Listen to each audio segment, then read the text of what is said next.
अपना सब कुछ कुर्बान किया इस्लाम के लिए। अगर जरूरत पड़ी तो माल दिया, जरूरत पड़ी तो खून दिया। मोहब्बत इस दर्जा की कि मोहब्बत की मिसाल कायनात में नहीं मिलती। ऐसी मोहब्बत हजरत अबू बकर सिद्दीक रदी अल्लाह ताला अन्हो ऐसी मोहब्बत हुजूर से की कि आप जब गार के अंदर अपने जानू पर हुजूर को लिटाए हुए हैं, सरे मुबारक आका का हजरत अबू बकर सिद्दीक के जानू पर है, अपना कपड़ा कुर्ता निकाल के फाड़ के गार के सुराख बंद किए, मगर एक सुराख बाकी रहा था तो उस पे अपना पैर लगा दिया। एक सांप था बरसों से मुंतजिर कि हुजूर आएंगे जियारत करूंगा, मगर अबू बकर सिद्दीक रदी अल्लाह ताला अन्हु का पैर लगा हुआ है। बहरहाल सांप ने डस लिया, आपने पैर हटाया नहीं, फिर भी आपकी आंख से आंसू निकला दर्द की वजह से, हुजूर के रुखसार पे गिरा। हुजूर बेदार हुए, अबू बकर क्या हुआ, मामला बताया। सांप निकल के आया, आका की जियारत की, वो चला गया। हुजूर ने अपना लुआबे दहन अबू बकर सिद्दीक के पैर पे लगाया, शिफा मिल गई। अजीजों, मोहब्बत इस हद तक की जाती है, इस हद तक मोहब्बत की जा सकती है, ये मिजाज भी दुनिया को सहाबा ने दिया है। हजरत अबू बकर सिद्दीक की मोहब्बत, हजरत उमर फारूक आजम की बेलोस मोहब्बत, हजरत उस्मान ज़ुन्नुरैन की बेलोस मोहब्बत, मौला अली की मोहब्बत, दीगर असहाब की मोहब्बत। मगर इस सब के बावजूद जब इस्लाम अपने उरूज को पहुंचा, इस्लाम अपने कमाल को पहुंचा, इस्लाम मंजिल तय करता हुआ जब आगे बढ़ा और इस्लाम पूरी दुनिया में जब फैला, तो फिर मेरे हुजूर ने एक रोज ऐलान किया, अल यौमा अकमलतु लकुम दीनकुम व अतममतु अलैकुम निअमती व रदीतु लकुमुल इस्लाम दीना। ये ऐलान अल्लाह की जानिब से था, महबूब ऐलान कर दो, आज के दिन तुम्हारा दीन मुकम्मल। हुजूर ने ऐलान कर दिया, मगर हजरत सिद्दीक अकबर की आंखों में आंसू आ गए। समझ गए कि अब हुजूर दुनिया से रुखसत होने वाले हैं। हजरत अबू बकर सिद्दीक रदी अल्लाह ताला अन्हु समझ गए कि हुजूर अब दुनिया से जाहिरी तौर पर पर्दा फरमाने वाले हैं। और फिर धीरे धीरे जब मेरे आका की उम्र 63 साल हुई और जब वो वक्त करीब आने लगा कि मेरे मुस्तफा जाने रहमत जाहिरी तौर पर अब विसाल होने वाला है, तबीयत अलील रहने लगी। मस्जिद नबवी शरीफ में आका मुसल्ले पे खड़े होकर नमाजें पढ़ाते थे, असहाबे मुस्तफा इख्तिदा में नमाजें आका की अदा फरमाते थे। मगर अब कमजोरी और नकाहत और तबीयत अलील होने के सबब आका मस्जिद नबवी में भी नहीं आ रहे। हजरत अबू बकर सिद्दीक को इजाजत मिल गई है मुसल्ले मुस्तफा पे खड़े होने की। आप नमाजें पढ़ा रहे हैं, 17 नमाजें हजरत अबू बकर सिद्दीक ने पढ़ाई। फिर एक दिन मेरे आका हुजरे से निकल कर आए कमजोरी के आलम में। हजरत अबू बकर सिद्दीक मुसल्ले पर थे, मगर आका को देखा मुसल्ला छोड़ दिया। हुजूर ने फरमाया पढ़ाओ नमाज, कर नहीं या रसूल अल्लाह। अर्ज करने लगे या रसूल अल्लाह मेरी क्या मजाल, मुसल्ला आपका है, आप इस मुसल्ले के मालिक आका, मेरी क्या मजाल कि मैं आगे खड़ा हो जाऊं आप पीछे, नहीं हरगिज़ नहीं। अर्ज करने लगे या रसूल अल्लाह अक़सा में जब सारे नबी जमा हुए, सारे रसूल जमा हुए, तो मुसल्ला फिर भी आपको ही अल्लाह ने अता किया। किसी नबी को ये फजीलत अल्लाह ने नहीं दी कि वो मुसल्ला इमामत पर हो। जब अंबिया की इमामत अल्लाह ने आपको सुपुर्द की है, हम सब की इमामत आपके हवाले की है, तो अबू बकर की मजाल नहीं कि आपकी मौजूदगी में आपके मुसल्ले पे खड़ा हो। हुजूर आप नमाज पढ़ाएं। हुजूर ने नमाज पढ़ाई। बहरहाल तबीयत अलील है, बुखार है, फिर वो जिंदगी का आखिरी दिन है आका की। मेरे मुस्तफा जाने रहमत बुखार तेज है तो उसकी वजह से खुश्की होने लगी। हुजूर ने मिसवाक को पानी में डुबो दिया और बार बार मिसवाक को मुंह में रखते हैं कि उसकी वजह से कुछ खुश्की दूर हो। अपने मुंह पर अपने सर पर पानी छिड़कते हैं। बिलाखिर वो वक्त भी आ गया कि दरवाजे मुस्तफा पर मौत का फरिश्ता आके खड़ा हो गया और इजाजत तलब करने लगा। एक अकेली जात मेरे मुस्तफा जाने रहमत की है जिनके दरे दौलत पे आकर मौत का फरिश्ता इजाजत मांग रहा है। मौत का फरिश्ता कभी किसी से इजाजत नहीं मांगता। कोई बड़े से बड़ा अमीर क्यों ना हो, कितनी बड़ा चौधरी क्यों ना हो, मौत का फरिश्ता कभी किसी से इजाजत नहीं लेता। आता है, अपना काम करता है, चला जाता है और उसको किसी का अफसोस भी नहीं होता, किसी के लिए रहम भी नहीं आता, क्योंकि अल्लाह के हुक्म पर अमल करता है। बस मलकुल मौत याद रहे अजीजाने गिरामीउल कद्र, मौत का फरिश्ता ये भी नहीं देखता कि इसके बच्चे यतीम हो जाएंगे, ये भी नहीं देखता कि इसकी बीवी बेवा हो जाएगी। बस मौत के फरिश्ते को अपना काम करना है। मगर ये दरे मुस्तफा है, ये बारगाह मुस्तफा है, अदब लाजमी है। फरिश्तों ने अदब करके दुनिया को बता दिया।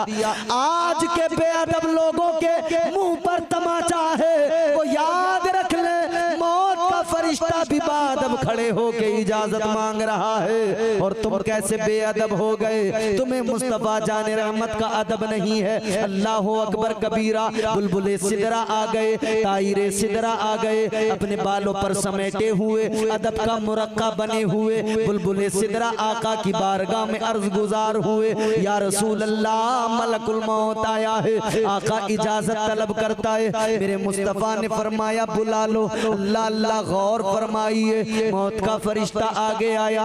मेरे आका ने फरमाया ए मलकुल मौत, चलो अपना काम कर लो, तुम भी अल्लाह के हुक्म से आए हो। अल्लाह अकबर कबीरा। अब जरा ये बातें दिल की गहरा, दिल के कानों से सुनना और ये बातें दिल पे असर करेंगी। जरा तवज्जो से सुन लेना अजीजो। मुस्तफा जाने रहमत ताजदार मदीना ने फरमाया ए मलकुल मौत अपना काम करो। मलकुल मौत ने अपना काम शुरू किया, रूह निकालना शुरू किया, रूह कब्ज करना शुरू किया। मेरे मुस्तफा जाने रहमत ने फरमाया ए मलकुल मौत तकलीफ हो रही है। अल्लाह अकबर, तकलीफ। ताजदारे मदीना ने फरमाया मलकुल मौत तकलीफ हो रही है। मौत का फरिश्ता दस्त बस्त अर्ज करता है आका आपको तो कोई तकलीफ ही नहीं दी जा रही।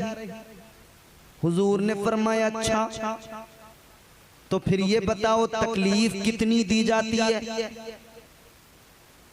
मलकुल मौत अर्ज करने लगे आका मौत के वक्त में तो बड़ी तकलीफ होती है।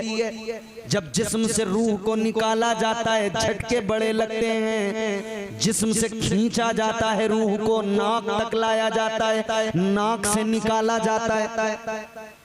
मौत का फरिश्ता अर्ज करने लगा या रसूल अल्लाह बड़ी तकलीफ। मेरे आका ने फरमाया बोलो कितनी। कहने लगा आका इतनी कि जैसे किसी जिंदा बकरी की खाल को यूं खींच लिया जाए, जिंदा बकरी की खाल को यूं खींच के उतार लिया जाए, कितनी तकलीफ होगी उसको।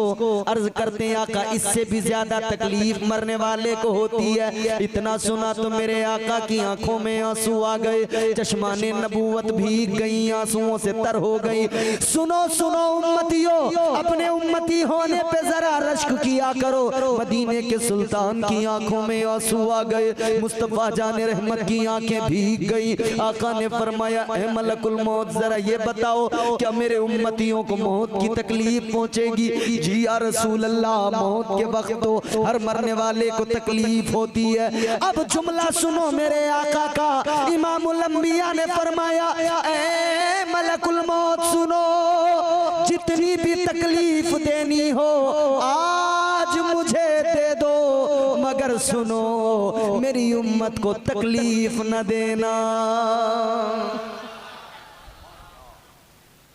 जो न भूला हम गुलामों को रजा, हर हाल में याद किया, हर वक्त याद किया। यहां लोग मरते हैं ना, रोते हैं किसके लिए? अपने लिए। हुजूर रो रहे हैं किसके लिए? अपनी उम्मत के लिए।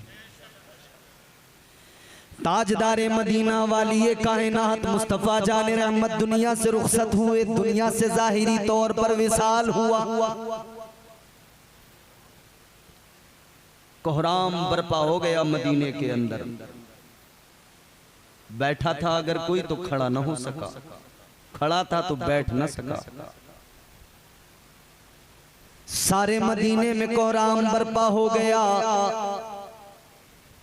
कैफियत ऐसी अजीब सी हो जाती थी, जिसको खबर मिलती खड़ा था तो खड़ा रह गया, बैठा था कोई तो बैठा रह गया। हजरत उमर फारूक आजम बैठे हुए थे, किसी ने आकर खबर दी, बस बैठे ही रह गए। ऐसे हो गए कि जैसे जिस्म से जान निकल गई हो, हिला जुला रहे लोग, उठ नहीं पा रहे। कितने सहाबा तो ऐसे थे जब ये खबर सुनी, बस सुनी तो इतना गहरा सदमा, इतना गहरा दर्द हुआ कि दुनिया से रुखसत हो गए। बर्दाश्त न कर सके आका की जुदाई। कैसे बर्दाश्त करते, जिनके शबो रोज हुजूर के चेहरे की जियारत करते करते गुजरते थे, कैसे बर्दाश्त करते। एक सहाबी अपने खेत के अंदर काम कर रहे हैं, पीछे से जवान बेटा आया। पीछे से जवान बेटे ने आकर कहा अब्बा गजब हो गया। बाप ने कहा बेटा क्या हो गया।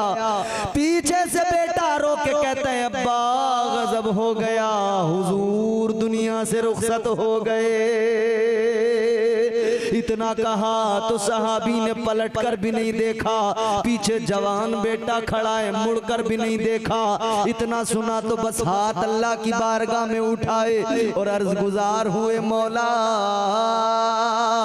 परवरदिगार, इन आंखों ने आका के जमाल को देखा है, इन आंखों ने आका के चेहरे वद्दुहा को देखा है। ऐ मौला इन आंखों ने हुजूर को देखा है, और परवरदिगारा अब हुजूर तो दुनिया से जाहिरी तौर पर रुखसत हो गए। आका को देखने के बाद में अब ये आंखें कुछ और देखना नहीं चाहती हैं। ऐ मौला अब इन आंखों की जरूरत ही खत्म हो गई, इन आंखों का काम ही बाकी न रहा, क्योंकि इन आंखों से जब ताजदारे मदीना नजर नहीं आएंगे, ऐ मौला इन आंखों का काम ही क्या है। अर्ज करने लगे मौला अब इन आंखों की जरूरत नहीं है, मौला इन आंखों का नूर छीन ले।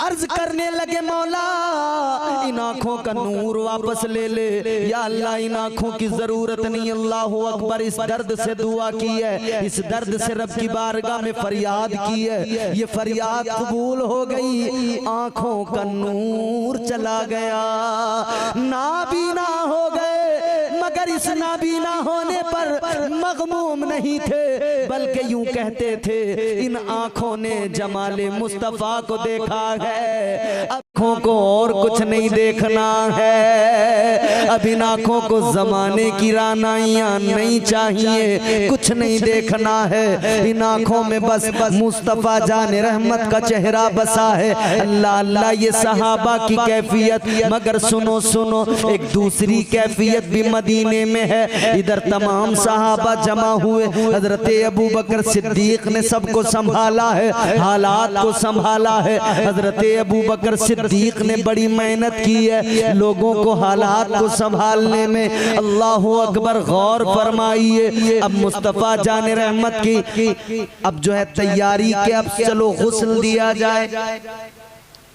तो कौन गुस्ल दे, कौन आका को गुस्ल दे? तो कहने लगे भाई ताजदारे मदीना वाली ये कायनात को गुस्ल देना है, महबूबे खुदा को गुस्ल देना है, मामूली बात नहीं। कौन आगे बढ़ेगा जो हुजूर के जिस्म से कपड़े हटाकर फिर हुजूर को गुस्ल देगा? किसमें इतनी हिम्मत है, कौन जुर्रत कर सकता है? हुजूर का इतना अदब कि आखिरी गुस्ल हुजूर को देते हुए वो अदब दरमियान आ रहा है कि कौन आगे आए, वो हया दरमियान आ रही है कि कौन हुजूर का कपड़ा निकाले, कौन गुस्ल दे। अभी ये सोच ही रहे हैं कि अल्लाह का करम भी देखो, परवरदिगार का फजल भी देखो, उसको सोचने वाले जितने मौजूद थे, अल्लाह की जानिब से उनको हल्का सा खुमार, नींद का, ऊंग जिसे बोलते हैं, ऊंग आई, हल्का सा खुमार आया, आंखें जरा बंद हुई और फिर जब वो ऊंग खत्म हुई, आंखें खुली तो देखा कि मुस्तफा जान रहमत को गुस्ल भी दिया जा चुका है, कफन भी पहनाया जा चुका है। अल्लाह ताला ने खुद इंतजाम किया, खुद रब ने गुस्ल का एहतमाम किया। अलगरज, अब तदफीन के ताल्लुक से बात हुई, कहां दफन किया जाए? तो चंद सहाबा ने कहा कि आका का आबाई वतन मक्का है, वहां अल्लाह का घर है काबा का, वहीं पर ले चलो, वहीं पे दफन कर देंगे। मगर कुछ लोगों ने कहा कि वहां नहीं, एक काम करो, बैतुल मुकद्दस ले चलो, मस्जिद अक़सा, वहां बड़े अंबिया, बहुत सारे अंबिया की कबूर हैं, अंबिया अलैहिमुस्सलाम की कब्रें हैं, वहां पर दफन करेंगे।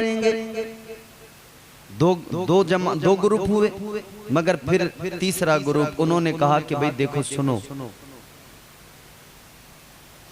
हुजूर को यहीं दफन किया जाए। कहने लगे कि अंबिया अलैहिमुस्सलाम को वहीं दफन किया जाता है जहां पर वो अपनी जिंदगी गुजार रहे होते हैं। तो फिर हुजूर तो उसी हुजरे के अंदर,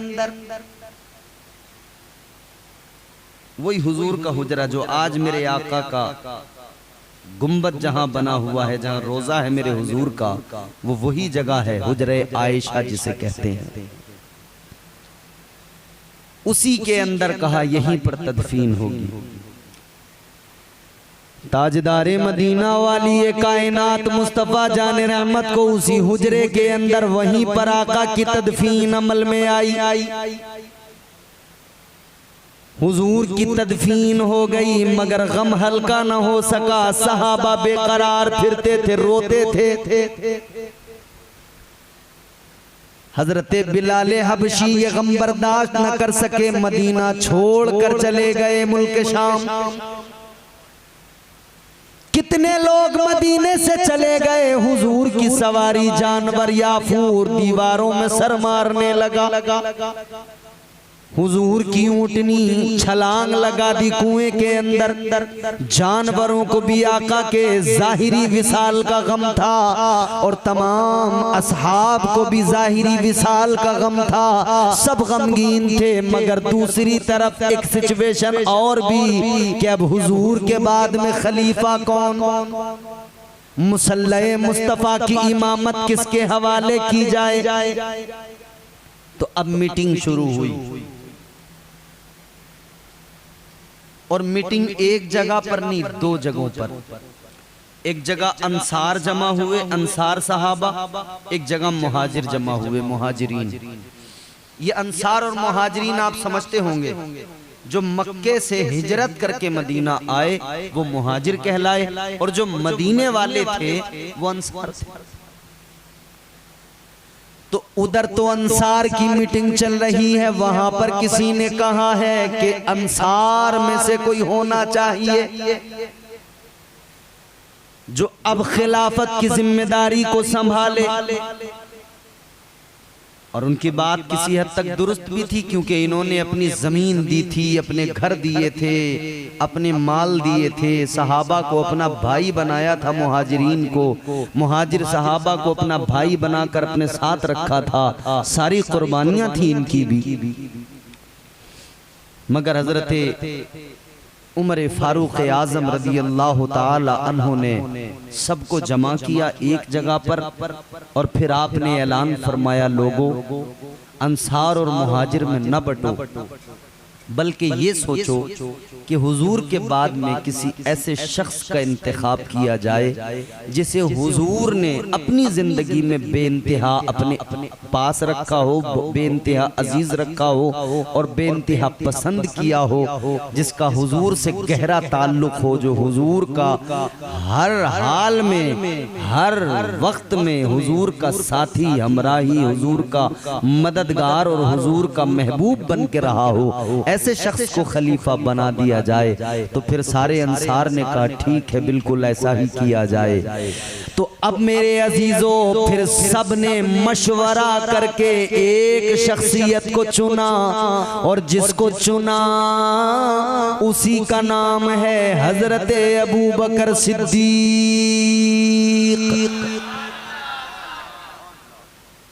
सारे सहाबा ने चुन लिया, बैअत कर ली। अब बाज लोगों का दिमाग खराब होता है, वो कहते हैं कि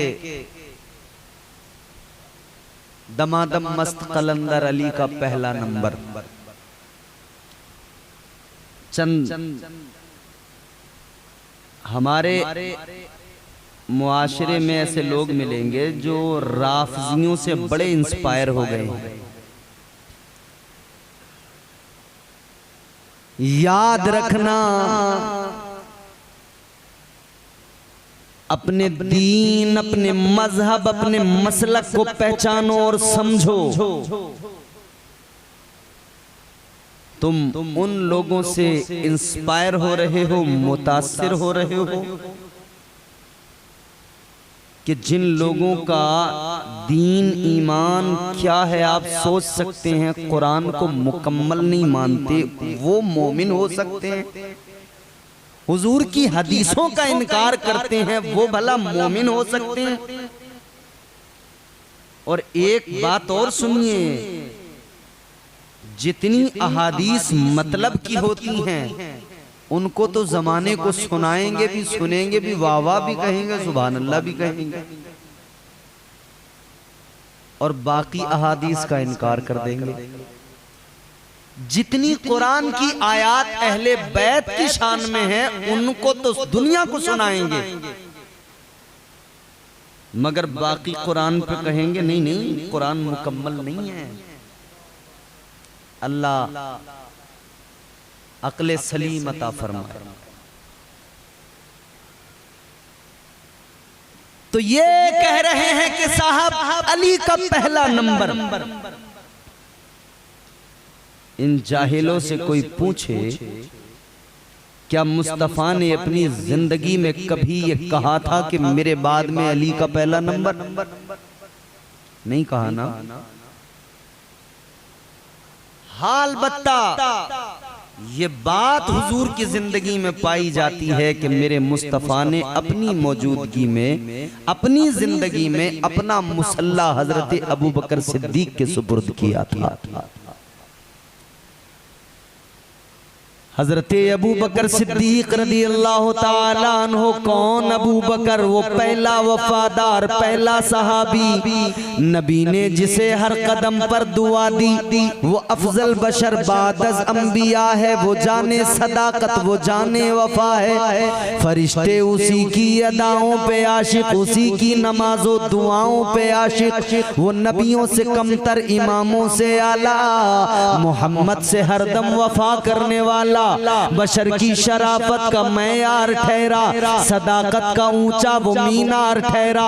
वो चलता हुआ एक बाबे हरम था कि जिस पर हमेशा नबी का करम था। झुकाते थे नजरें उमर जिसके आगे, खड़े हो के शामो सहर जिसके आगे। वही सानिय सनैन का है मुखातिब, उसी के लिए हैं बड़े सब मरातिब।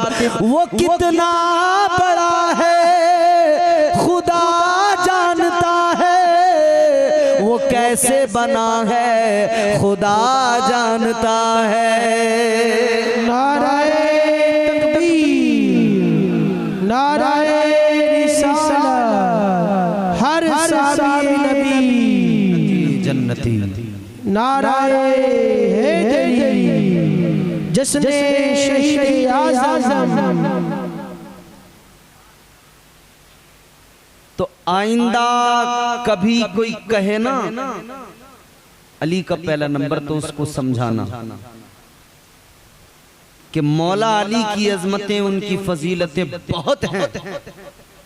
हुजूर ने उनको बरजस्ता हाथ पकड़ के और यूं हाथ उठा के ऐलान किया था, मन कुन तो मौला हो फहाजा अलीयुन मौला। आका ने फरमाया था जिस जिसका मैं मौला उसका अली मौला।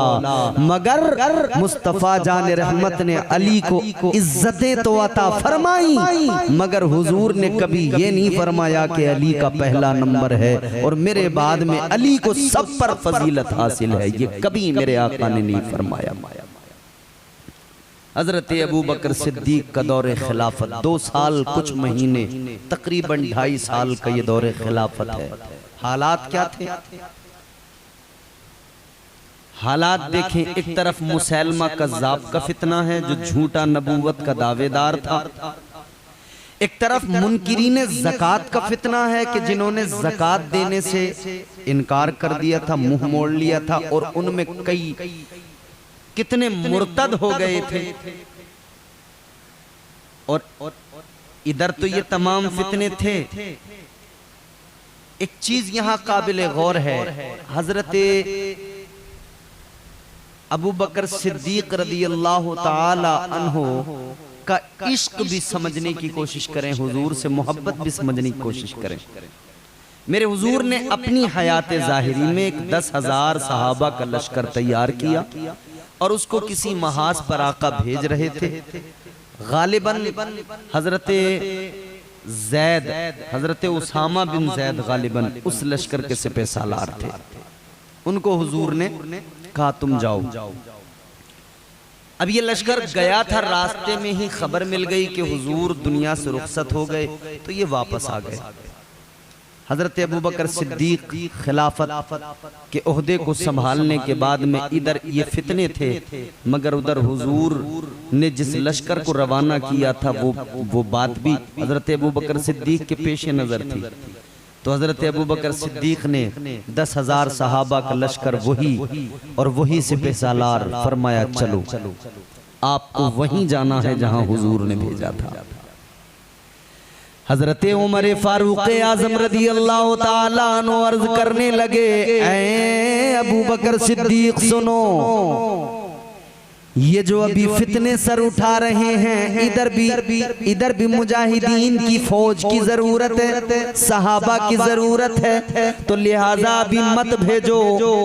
अभी इधर ये फितने जो हैं इनको जरा दबा लो, फिर उसके बाद में भेज देना। लेकिन हजरत अबू बकर सिद्दीक कहने लगे, ऐ उमर सुनो सुनो, जिस लश्कर को मेरे आका ने रवाना किया था उस लश्कर को मैं रोक नहीं सकता, क्योंकि ये फैसला मेरे मुस्तफा का था और जो मेरे आका का फैसला है वो फैसला बदला नहीं जा सकता है, हुजूर के फैसले में तब्दीली नहीं की जा सकती है। हजरत अबू बकर सिद्दीक ने इस लश्कर को रवाना किया और इस तरह के सिपह सालार, लश्कर के सिपह सालार कमांडर के ऊंट की नकेल को पकड़कर खुद साथ साथ पैदल चलने लगे, मदीने से बाहर तक रुखसत करने आए। अल्लाह अल्लाह, सिपह सालार ने लश्कर के कहा था, हजरत आप मुझे ऊपर बैठा कर पैदल न चले, मैं नीचे उतर जाता हूँ। तो मेरे अबू बकर सिद्दीक फरमाने लगे कि सुनो सुनो, तुम बैठे रहो, नीचे उतरने की जरूरत नहीं, मैं भी चाहता था इस लश्कर के साथ जाऊं, क्योंकि ये लश्कर मेरे आका ने तैयार किया था। तो सुनो सुनो, इधर मुझ पर खिलाफत की जिम्मेदारियां हैं, मैं जा तो नहीं सकता, मगर मैं इतनी दूर इसलिए नकेल ऊंट की पकड़ कर चल रहा हूं कि जब कयामत के दिन इन लश्कर वालों का नाम लिया जाए, इनका शुमार किया जाए, तो इनमें ऊंट की रस्सी पकड़ने वाले के तौर पे मेरा नाम भी पुकारा जाए। हजरत अबू बकर सिद्दीक हैं, मुसैलमा कज़्ज़ाब के फितने का सर कुचला। हजरत अबू बकर सिद्दीक ने हालात को संभाला और 2.5 साल के अंदर मदीने के अंदर बहारें आ गई। पूरे आलम इस्लाम ने हजरत अबू बकर सिद्दीक की खिलाफत के नज़ारे देखे, खुशहालियाँ, माहौल साजगार हो गया। मगर बिलाखिर हर इंसान को दुनिया से जाना है। ये निज़ाम कुदरत है, कुल्लु नफ्सिन ज़ाइक़तुल मौत, हर नफ्स को मौत का जायका चखना है। हजरत अबू बकर सिद्दीक रज़ी अल्लाह ताला अन्हु तकरीबन 2.5 साल खिलाफत करने के बाद में वो वक्त आया कि आपको अब अंदाजा हो गया कि अब मेरा दुनिया से जाने का वक्त आ रहा है। आपने अपने घर वालों को बुलाया, जमा किया और कुछ वसीयतें फरमाई। हजरत अबू बकर सिद्दीक ने फरमाया, सुनो, जब मेरा इंतकाल हो जाए मुझे गुस्ल देना, कफन पहनाना, जनाजा तैयार करना, लेकिन एक बात याद रहे, मेरा जनाजा तैयार करके नमाज़े जनाजा भी पढ़ लेना, मगर मुझे दफन न करना। का हुजूर किस लिए?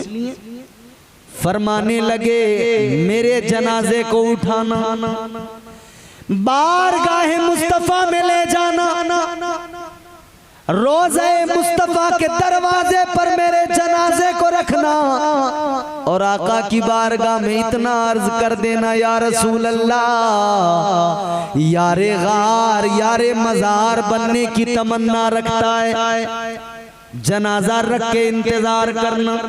अगर दरवाजा खुल जाए और अंदर से आवाज आ जाए, अगर आका मुझे बुलाएं तो मुझे हुजूर के पहलू में दफन कर देना, और ना बुलाएं तो कहीं भी दफन कर देना, जन्नतुल बकी में दफन कर देना।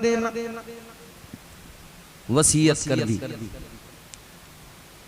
हजरत अबू बकर सिद्दीक रज़ी अल्लाह ताला अन्हु का जब इंतकाल हुआ, आपके घर वालों ने, आपके रुफका ने, आपके तमाम अहबाब ने जनाजे को तैयार किया, गुस्ल दिया, कफन पहनाया, जनाजा कंप्लीट किया, नमाज जनाजा पढ़ी, फिर उसके बाद जनाजे को उठाया, रोज़े मुस्तफ़ा के दरवाजे पर ले जाकर रख दिया।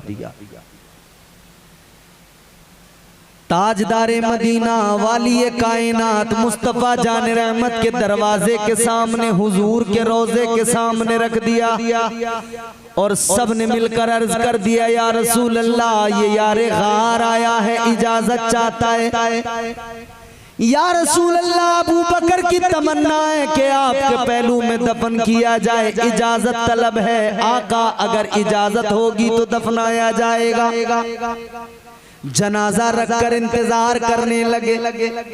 असहाबे मुस्तफा मौजूद हैं, तमाम के तमाम मुंतजिर हैं, क्या होगा, जवाब आएगा या नहीं आएगा। कंफ्यूज भी हैं कुछ लोग, मगर तारीख बताती है, ये अल्फाज तारीख के माथे का झूमर बने हुए हैं। जनाजा जनाबे अबू बकर सिद्दीक का रखा हुआ है, इंतजार किया जा रहा है। और फिर क्या देखा, रोज़े मुस्तफ़ा का दरवाजा खुला, अंदर से आवाज आई, अंदर से मेरे आका की आवाज सहाबा ने पहचानी। सहाबा उस आवाज को पहचानते थे। आवाज आई, अदखिलुल हबीब इलल हबीब। अंदर से आवाज आई, हबीब को हबीब के पास ले आओ। इजाजत मुस्तफ़ा ने अदा फरमाई, मेरे पहलू में ले आओ, मेरे करीब ले आओ। अब क्या था, सबके चेहरे खिल गए। हजरत अबू बकर सिद्दीक का जनाजा उठाया, अंदर लेकर गए, हुजूर के पहलू में कब्र बनाई गई। हजरत सिद्दीक अकबर को दफन कर दिया। अल्लाह अकबर कबीरा, क्या शान है अबू बकर सिद्दीक की। अल्लाह अल्लाह, ये यारे गार भी हैं, यारे मज़ार भी है। ये सिद्दीक़ अकबर रज़ी अल्लाह तआला अन्हु, इनके विसाल के बाद में बाहमी मशावरत के साथ फिर खलीफा चुना गया हज़रत उमर फारूक आज़म रज़ी अल्लाह तआला अन्हु को।